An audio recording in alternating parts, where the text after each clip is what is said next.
जय जगन्नाथ दर्शक बंधु। आज आम ये भिडियो जानिबा कहीं हुए रथयात्रा, केबेठारु आरंभ है रथयात्रा, कहीं गुंडीचा मंदिर को जाती तीन भाई भौणी, किए देवी गुंडीचा। आसतु जानिबा यार रहस्य आज भिडियो। लेट स्टार्ट भिडियो के तरफ आसतु जानिबा यही भिडियो। महाभारत युद्ध समाप्ति पर गांधारी प्रभु श्रीकृष्ण को अभिशाप देइथिले जे तू जेमिति निजर शक्ति बल मोर वंशनाश करिछ, तुम वंशर मध्य सर्वनाश होइजिव। युद्धर 36 वर्ष पर द्वारिकार यही अभिशाप आरंभ है। द्वारिकार बहुत दुर्घटना घटिला। युद्धरे जदुवंश परिसमाप्ति घटी। आसतु यही विषय आहरी किछि कथा आगु को जानिबा। एहा परे भगवान श्रीकृष्ण द्वारिका छाड़ीदेले। दिने जे एक गछ मूल ध्यान बसी था। जोरा नामक एक शिकारी एक हरिणर पिछा करू करू प्रभु श्रीकृष्ण पाद को हरिण भावी तीर माड़ी देला। तीर जाई प्रभु पादरे बाजिला। जोरा यह देखी प्रभु पाखक दौड़ी गला, तांको क्षमा मागिले। जोरा को प्रभु बुझाई कहले, एथिरे तुमर किछि भूल नाही, यह तो विधिर विधान थिला। तुम हाथ रे ही मोर यही जन्मर अंत हेबार थिला, तेणु तुमे दुख कर ना। यह कही प्रभु श्रीकृष्ण तांको शरीरर त्याग करथिले। मान्यता अनुसार अर्जुन तांकर अंतिम संस्कार कले। भगवान श्रीकृष्णकर पूरा शरीर अग्नि रे भस्म होईगला, किंतु तांकर हृदय सेमिति स्पंदन करुथाए। यह देखि सेठारे उपस्थित समस्ते आचंबित होईगले। सही समय रे आकाशवाणी हैला जे यह ब्रह्मकर शरीर अटे, तेणु यह समुद्र रे भसाई दिया जाऊ। यह परे अर्जुन प्रभुंकर ब्रह्म पदार्थ को एक काठगंडी रे भर्ती करी काठटी को समुद्र रे भसाई देले। राजा इंद्रदुम्न जी कि प्रभु विष्णुकर अन्यान्य भक्त थिले, तांकु प्रभु विष्णु स्वप्नादेश देले जे मु पुरीर समुद्र रे एक काठगंडी भावरे भासुची, मते पानीरू उद्धार करी यथाविध स्थापन करी पूजा आरंभ कर।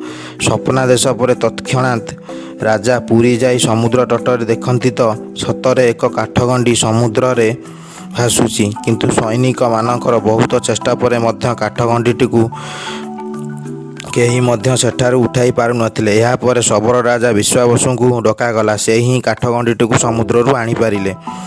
काठगंडीटी को राजा निजर राजभवन को आनी आसिले, किंतु वर्तमान थिला सबुठारु कष्टकर काम काठगंडीरू किपरि प्रभु जगन्नाथଙ୍କର प्रतिमूर्ति बनाइबे। कारण केही तो प्रभु जगन्नाथ को देखि नाहांती।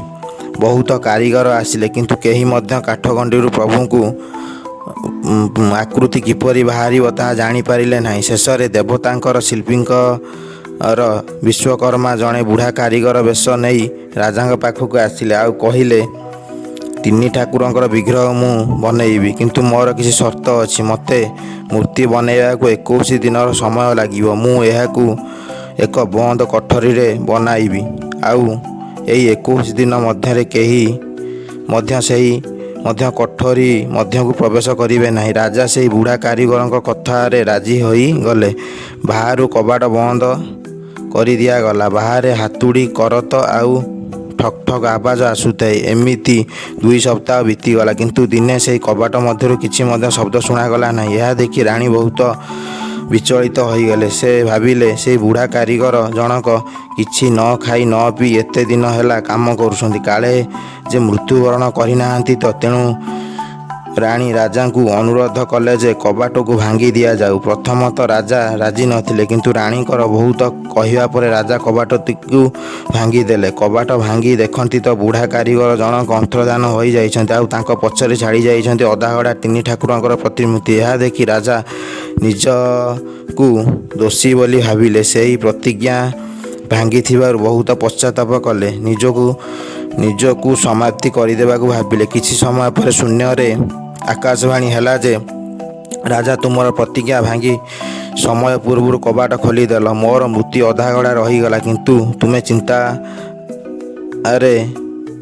कर नाही। मु एही रूप रे ही पूरा दुनिया को दर्शन देवी। तुमे मोर यथाविध स्थापन करी पूजा आरंभ कर। स्वयं भगवानकर आश्वासना पर इंद्रदुम्न नीलाचल धाम रे प्रभुंकर भव्य मंदिर निर्माण कले। मंदिर प्रतिष्ठा ପ୍ରଭୁଙ୍କର ପ୍ରାଣ ପ୍ରତିଷ୍ଠା ପାଇଁ ଇନ୍ଦ୍ରଦ୍ୟୁମ୍ନ ରାଣୀ ଗୁଣ୍ଡିଚାଙ୍କ ସହ ବ୍ରହ୍ମଦେବଙ୍କୁ ଡାକିବାକୁ ବ୍ରହ୍ମଲୋକଙ୍କୁ ଗଲେ। ରାଜା ଓ ରାଣୀଙ୍କର ଅନୁରୋଧ କ୍ରମେ ବ୍ରହ୍ମଦେବ ମର୍ତ୍ତ୍ୟଲୋକକୁ ଆସି ପୁଣି ଜଗନ୍ନାଥ ମନ୍ଦିରର ପ୍ରତିଷ୍ଠା କଲେ ଆଉ ତିନି ଠାକୁରଙ୍କ ମଧ୍ୟରେ ପ୍ରାଣ ପ୍ରତିଷ୍ଠା କଲେ। ଏହି ଦିନକୁ ସ୍ନାନ ଯାତ୍ରା ରୂପରେ ମଧ୍ୟ ବନାଯାଏ। ଇନ୍ଦ୍ରଦ୍ୟୁମ୍ନଙ୍କର ଭକ୍ତି ଓ ତାଙ୍କ ପାଇଁ ଏକ ମହାନ ମନ୍ଦିର ପ୍ରତିଷ୍ଠା ହୋଇଥିବାରୁ ଭଗବାନ ବିଷ୍ଣୁ ତାଙ୍କ ପ୍ରତି ଖୁସି ହୋଇଗଲେ। ରାଜା ଇନ୍ଦ୍ରଦ୍ୟୁମ୍ନଙ୍କୁ ବର ମାଗିବାକୁ କହିଲେ। ରାଜା ଇନ୍ଦ୍ରଦ୍ୟୁମ୍ନ କହିଲେ, ହେ ପ୍ରଭୁ, ଯଦି ସତରେ ମୋ ଉପରେ ପ୍ରସନ୍ନ ଅଛନ୍ତି ତେବେ ମୋତେ ବରଦାନ ଦିଅନ୍ତୁ। ମୁଁ ନିର୍ବିକାର ହୋଇଯାଏ, ଯାହାଦ୍ୱାରା କୌଣସି ଶରୀର ମଧ୍ୟ ଏହି ଦାବା ନ କରିବାରୁ ଏହି ମନ୍ଦିର ତାଙ୍କ ପୂର୍ବଜଙ୍କ ଦ୍ୱାରା ବନାଯାଇଛି। ତେଣୁ ମୋତେ ନିଃସନ୍ତାନ କରନ୍ତୁ। ଆଉ